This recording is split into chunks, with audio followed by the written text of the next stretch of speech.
Hi everyone, thank you for coming back to my channel. In this video, I would like to discuss Annunaki, Nephilim, reptilians, giants, and Nibiru. Because if you have followed the news lately regarding President Trump took military action against ISIS, then assassinate Iran top general Soleimani, but quickly withdrew from the Iraqi base.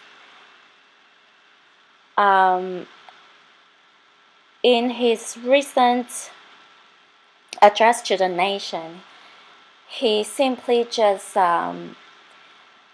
briefly went through the whole scenario, saying there's no casualty, and without going into details. I think there's more to it.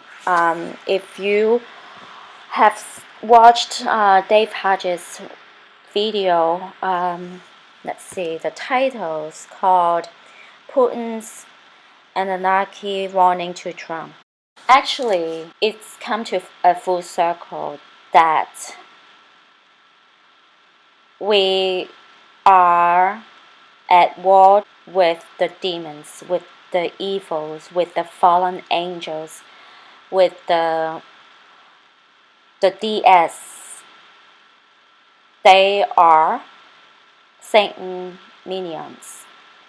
Instead of fighting against each other between different countries, like US against Iran, US against Iraq, or North Korea, or Russia, China, etc. When it comes to mainstream media, of course they would say, Russia, China, North Korea, Iran, Iraq, they are the bad guys, and US is now turning to be a terrorist, and the European Union's countries are the good guys now. But if the born again, the church, the saints, the brides that ready to be raptured out from here, we study the Bible, we know we are not against flesh and blood. We are actually against demons, devil, Satan, and Satan's minions. It's a spiritual war. So I strongly believe that Dave Hodges' intel is true, that Putin really warned President Trump against the Annunaki in Middle East right now. So the Russian troops actually is fighting against the Annunaki right now in the Middle East. So the past week there was a news saying that the whole Russian government resigns. It's because Putin, he allocated all the funding to military to fight against the Annunaki, not humans. So what I've heard from Dave Hodges and other YouTube channels, they have the intel from the government. They saying that the Russian government didn't support Putin's decision, so that's why Putin made the decision to fire everybody, and then now he hired 2 key people that their sons got killed by the Annunaki. Now we are at the last stage. We are about to rapture out from here, the saints, the brides, the church. Things got real. So don't buy into President Trump is the DS and Iran is the victim here who shot down the Ukrainian airplane. It's the US, it's President Trump. No, it's not. It's Satan. It's minions. is the Anunnaki, is the Satan minions, the Satanists, is the DS. So Iran cannot expose this truth because that will create chaos in the whole world. At the same time, Putin and President Trump, of course, they cannot expose this spiritual war to the whole world because not everybody is awake. Okay. So that's why right now in these end times, we're not supposed to be buy into the division paradigm like left and right, Republican and Democrats. It's not the same game as before, like in World War One and World War Two era. It's not exactly the same as when Hitler,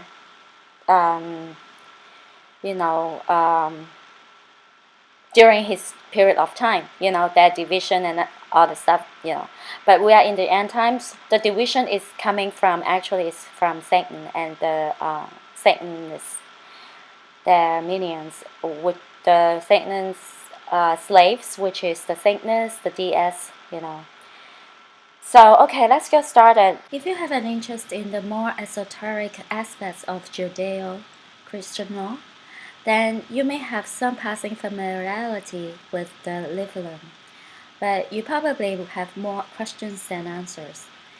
Were the Nephilim fallen angels? Were they the children of fallen angels? Were they entirely human?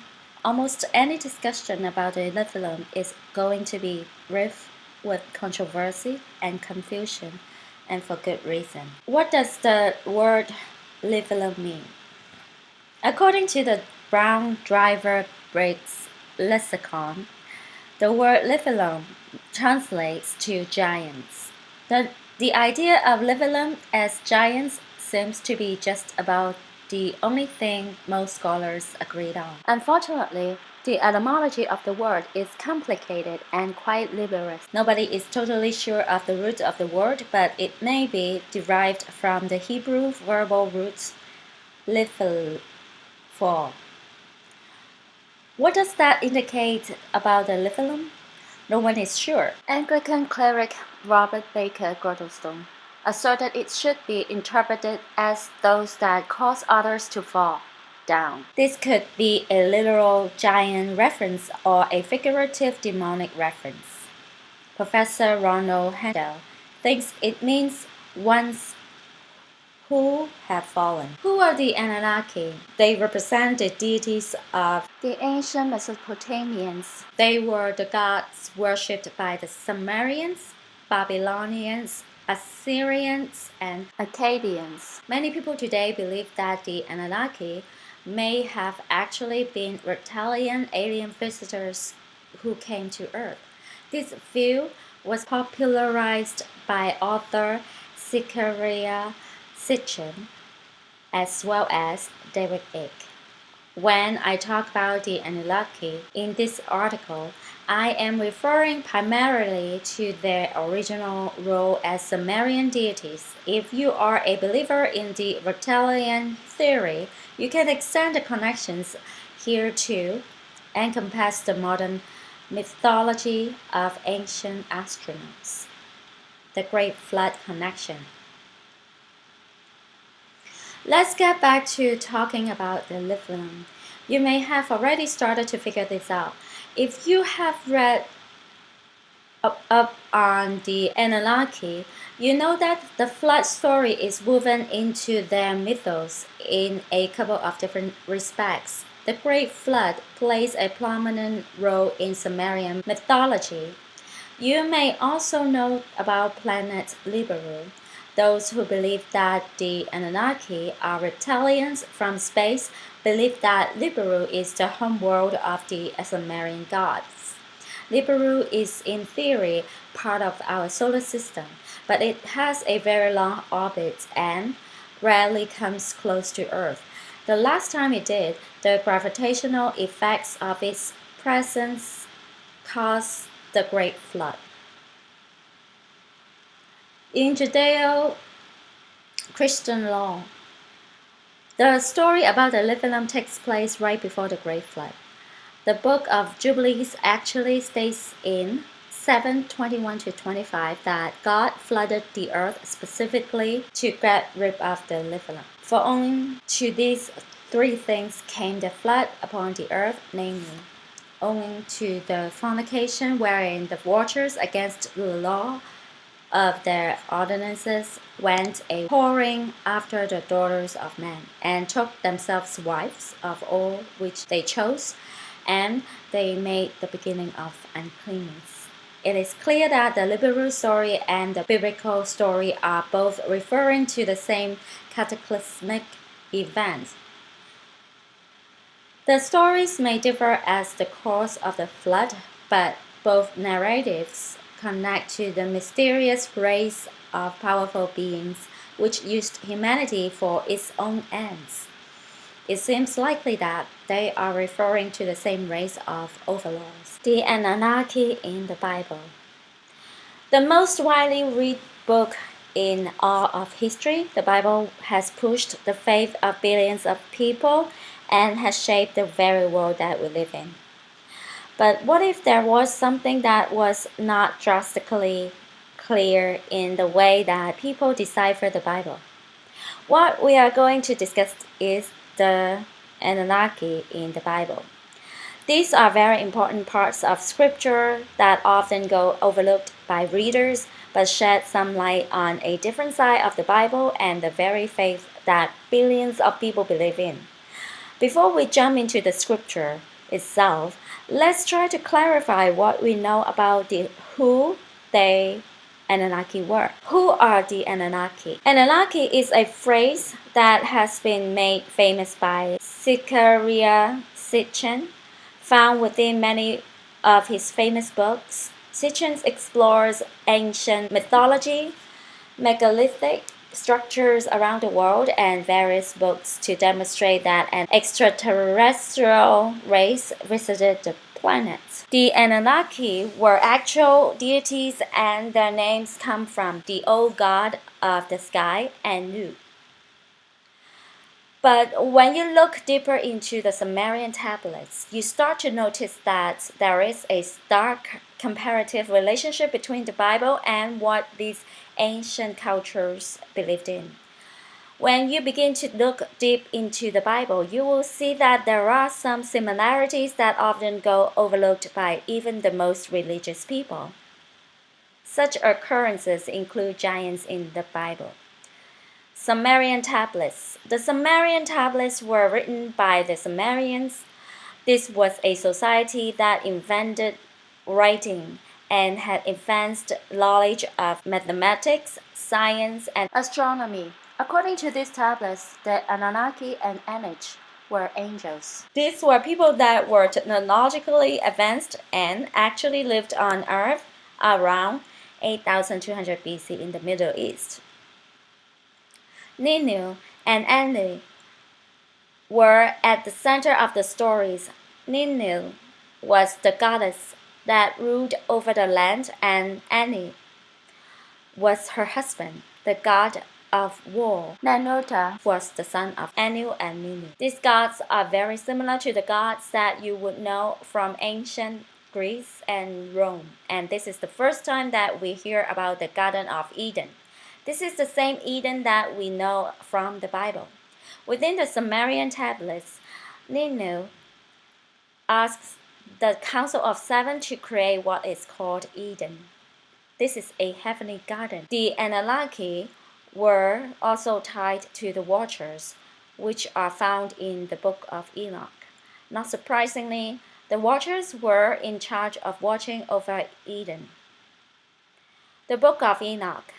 A book that is an ancient Jewish religious work, the Book of Enoch is the tradition of Enoch and is closely tied to Noah. As you already know, Noah was in charge of saving all the world's animals, and it was his great-grandfather who wrote the Book of Enoch. Much like the Bible, the Book of Enoch is really a series of different books. Inside of the book, you'll find the following. the Book of Watchers, Book of Parables, the astronomical book, the dream visions, the epistles of Enoch. This is a very important read if you want to delve deeper into religious texts. Now, the reason that we are talking about this book is because of the Watchers, Nephilim, band of angels. The Watchers fell to earth and are our form of angels who fathered the Nephilim. What is interesting is that many of the names found within these texts correlate directly to the Bible. Azazel, Raphael, Gabriel. And while the book is not considered part of the Bible, many believe that it is one of the texts that does hold religious significance. There are many such books who have not made it into the Bible that you and I know today. Why? It could be that these texts go against what the church has been telling us for centuries. What we've seen so far is that these two ancient texts seem to meld into each other perfectly, but it goes even deeper than that with the Annunaki. The scripture that is of the main importance is Genesis 5:18. Within this text, you'll find Enoch who fathered Methuselah and fathered Lamech who fathered Noah. This is within the Holy Bible and directly correlates with the two texts, the Book of Enoch and the Sumerian tablets. Interestingly, the Anunnaki fallen angels would mix with the indigenous peoples as stated within the Book of Enoch, giants in the Bible. Where do giants fit into all of this? The Anunnaki began to mingle with the indigenous people, and this union led to the hybrid race that were called giants. The giants can be found in chapter 7 of the Book of Enoch. The exact wording is, "And the women conceiving brought forth giants, whose stature was each 300 cubits." The Book of Enoch is not the Bible, but the Bible does talk about giants. You'll find giants in the King James Bible and also within Genesis 6:4 states that there were giants in the earth in those days. And also after that, when the sons of God came in unto the daughters of men, and they bare children to them, the same became mighty men, which were of old, men of renown. But keep in mind that this all occurred before the great flood that Noah is known to be a part of in biblical history. There was a war in heaven that caused the watchers to mingle with the women on earth that eventually resulted in the giants being born. You'll also find that Deuteronomy 2:10-11. The Imams dealt therein in times past, a people great and many and tall as the Anakims, which also were accounted giants as the Anakims, but the Moabites called them Imams. Keep in mind that this occurs after the Great Flood, meaning that these giants must have roamed the earth even after the flood occurred. There are several occurrences of giants in Deuteronomy, which you can find in Deuteronomy 2:20-21, 3:11. Joshua 17:5 also mentions giants in its text.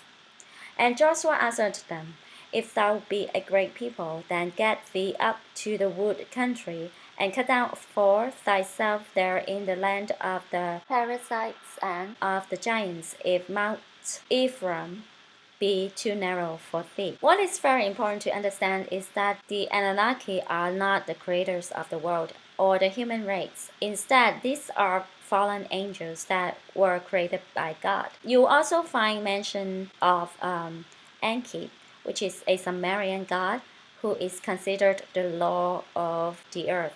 Looking deeper into mythology, you will also find that there are giants mentioned in many texts.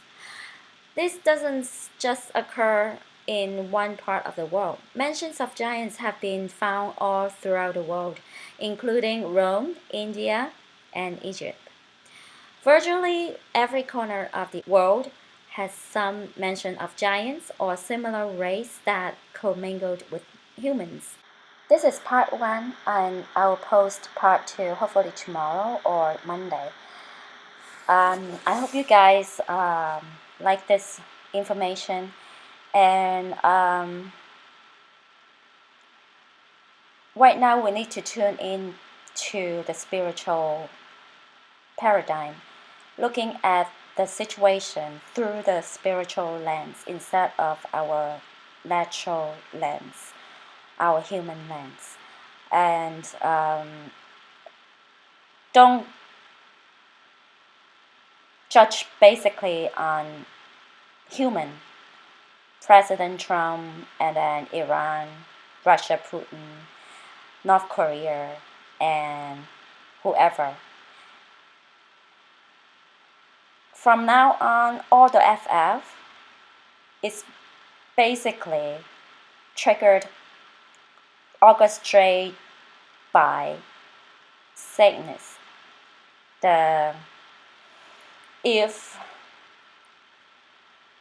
you considered the news saying that President Trump is scared because our military is outgunned by so-and-so country, it's not.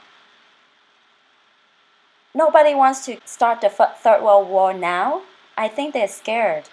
They all are scared right now because the Annunaki is here. And I'm sure the giants are here. Then, if you tie back into the drones flying over several states in the US right now, I can say there are several reasons. The first reason I've heard is they're looking for the missing nuke, the nuclear weapon.